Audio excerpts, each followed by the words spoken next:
Olá, vamos fazer um vídeo um pouco diferente? Então deixe-me te fazer uma pergunta. O que é ser um cristão para você? O que define um cristão em relação às demais pessoas? Veja bem, eu na minha infância, eu frequentava a igreja católica junto com meu pai e com minha mãe. Eu via a imagem dos apóstolos e via Cristo crucificado.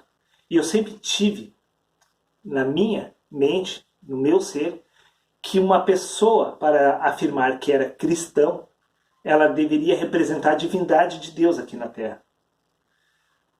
Pois todo aquele que usa o nome de Cristo deve representá-lo entre os homens.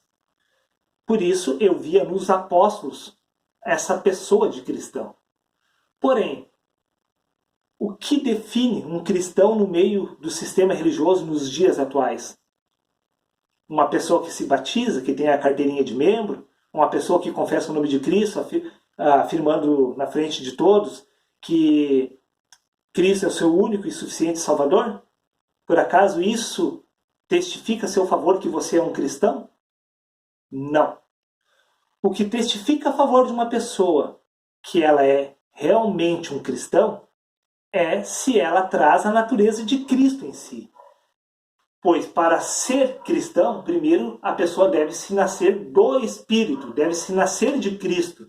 Se você ainda não nasceu do Espírito, você não traz a natureza de Cristo em si. E isso testifica contra você que você não é, de fato, um cristão.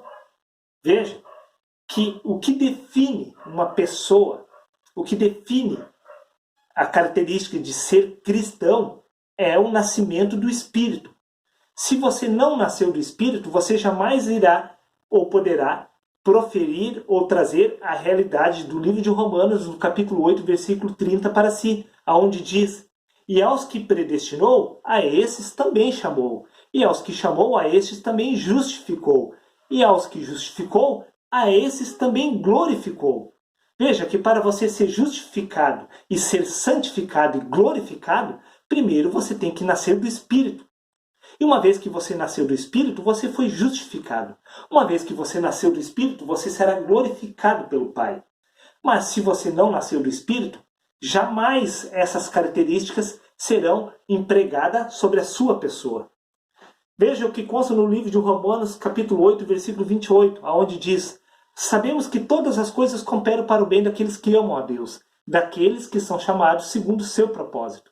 Aí eu te pergunto, você foi chamado segundo o propósito de Deus? Se você foi chamado segundo o propósito de Deus, isso significa que você nasceu do Espírito. E se você já nasceu do Espírito, significa que você se despojou do velho homem, pois o velho homem foi crucificado com Cristo. Sendo assim, você já é uma nova criatura. Aí você pode dizer, conforme Paulo diz, sabemos que todas as coisas cooperam para o bem daqueles que amam a Deus. O problema é que o sistema religioso deturpa essa realidade, dizendo que todas as coisas que cooperam para o homem natural neste mundo testificam que eles amam a Deus.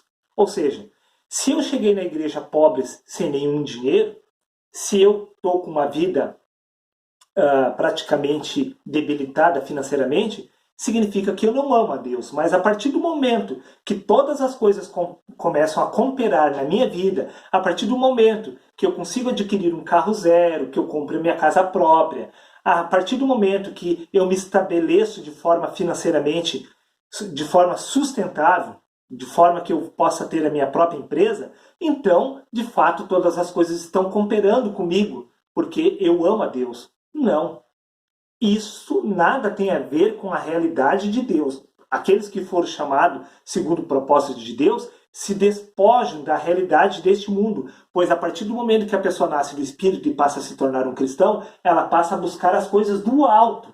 As coisas de Deus e são do alto. As coisas deste mundo, todos os mundanos buscam. De como poderia uma pessoa afirmar que ela ama a Deus porque todas as coisas estão cooperando com ela, ou todas as coisas estão cooperando nessa vida porque ela ama a Deus? Uma coisa nada tem a ver com a outra. Muito pelo contrário, os profetas, os apóstolos se despojaram das coisas deste mundo a fim de agradarem a Cristo. Se você de fato quer agradar a Cristo, você terá que aborrecer a sua própria vontade.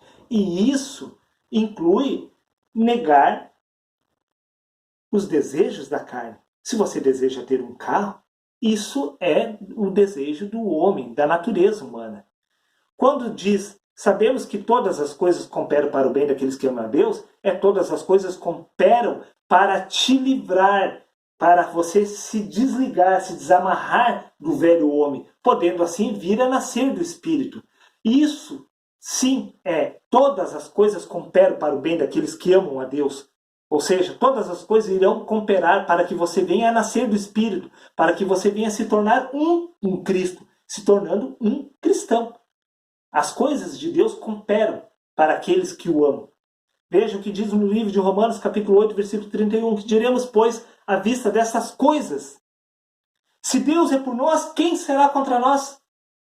Aí o sistema religioso toma essa verdade para si, como se Paulo fosse,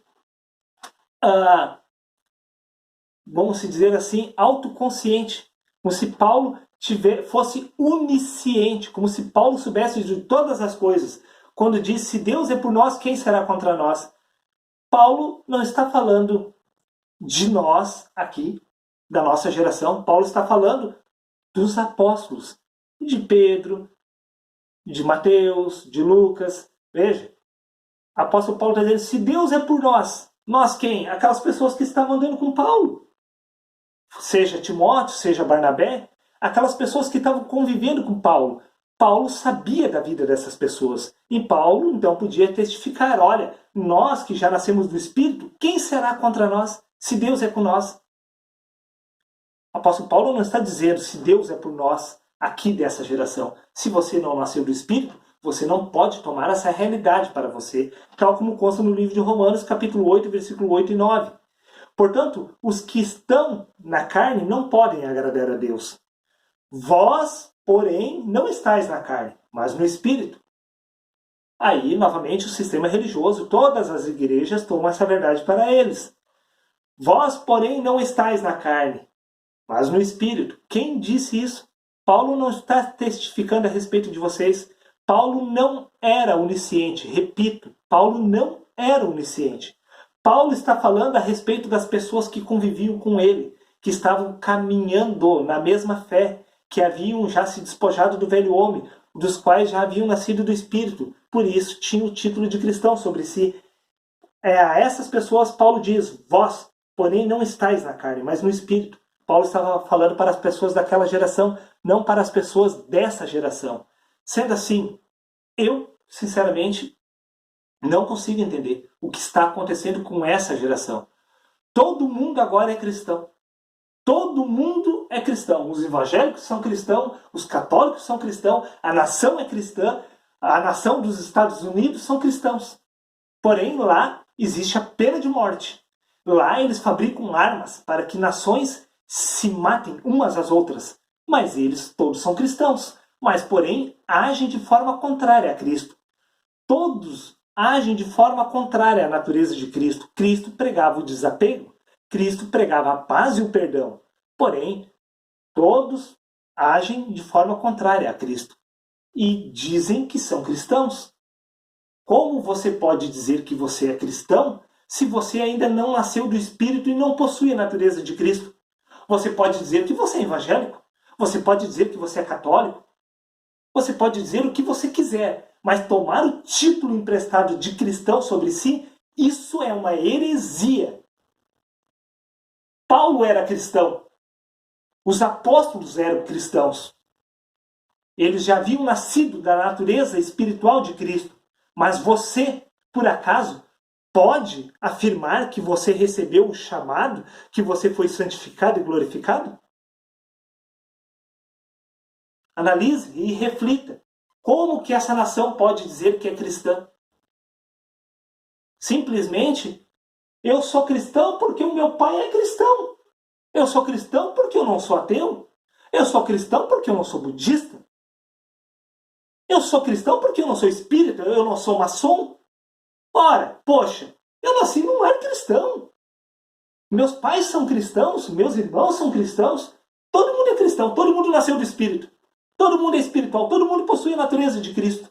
Todo mundo já se despojou do velho homem. Porém, as suas ações testifico contra eles. Todo mundo trabalha a semana inteira, esperando o fim de semana para poder usufruir dos prazeres da carne. Trabalham a semana inteira esperando o vale e o pagamento, para chegar no final do mês e o quê?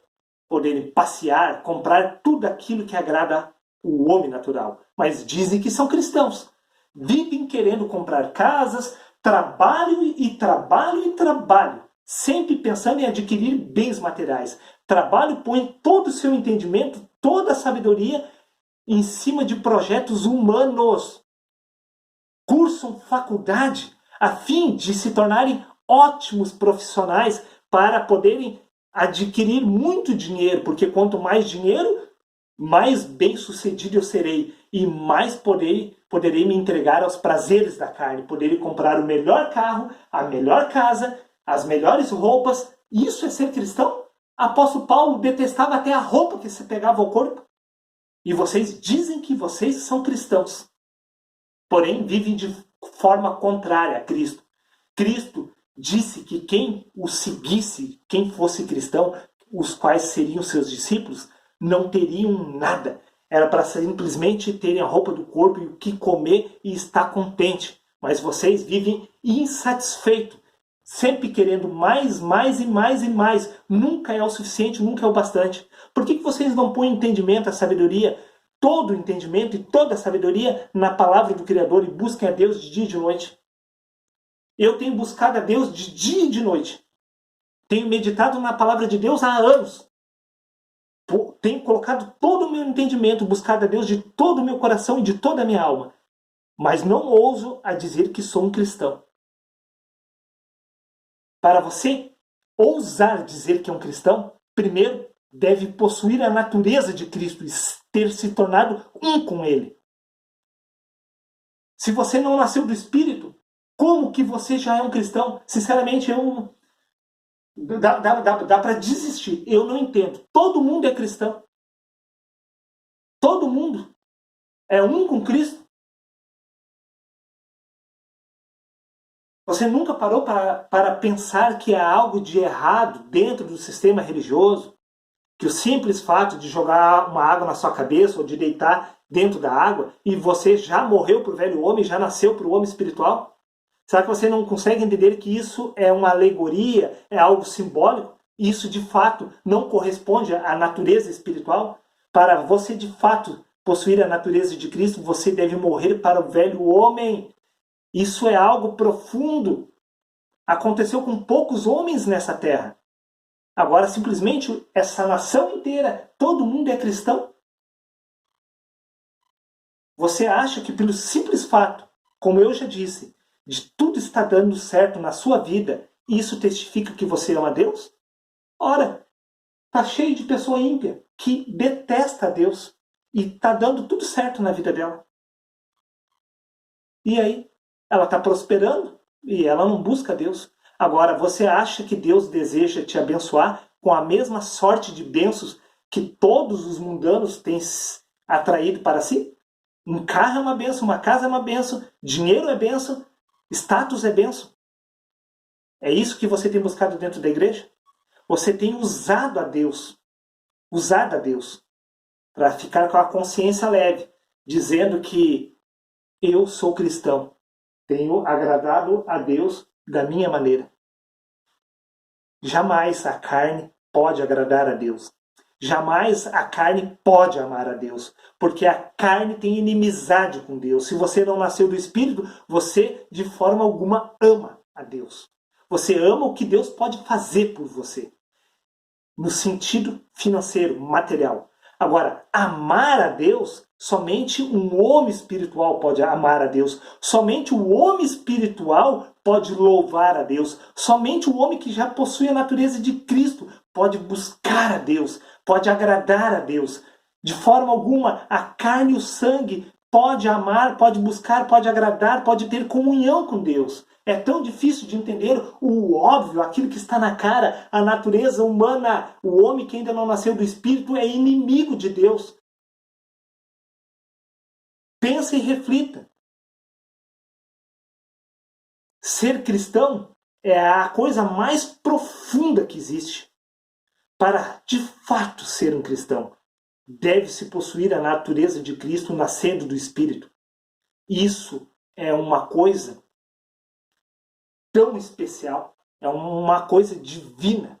Não é qualquer um dizer eu sou cristão, meu pai é cristão, meu tio é cristão, meu avô foi cristão, meu bisavô foi cristão, todo mundo é cristão. Analise e reflita. Não quero estar sendo repetitivo nem taxativo, mas verdade seja dita, a menos que se nasça do Espírito, jamais poderá ser um cristão. Você pode se considerar um evangélico, você pode se considerar um membro de alguma igreja, mas dizer que é cristão, isso de forma alguma você pode dizer.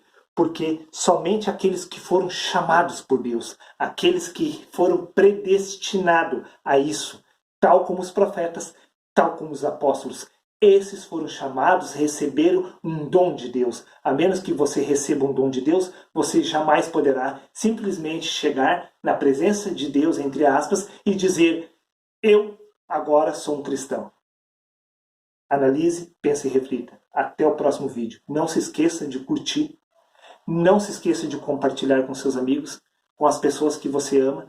Faça a sua parte, que eu estou fazendo a minha. Até o próximo vídeo, meu amigo, meu irmão em Cristo.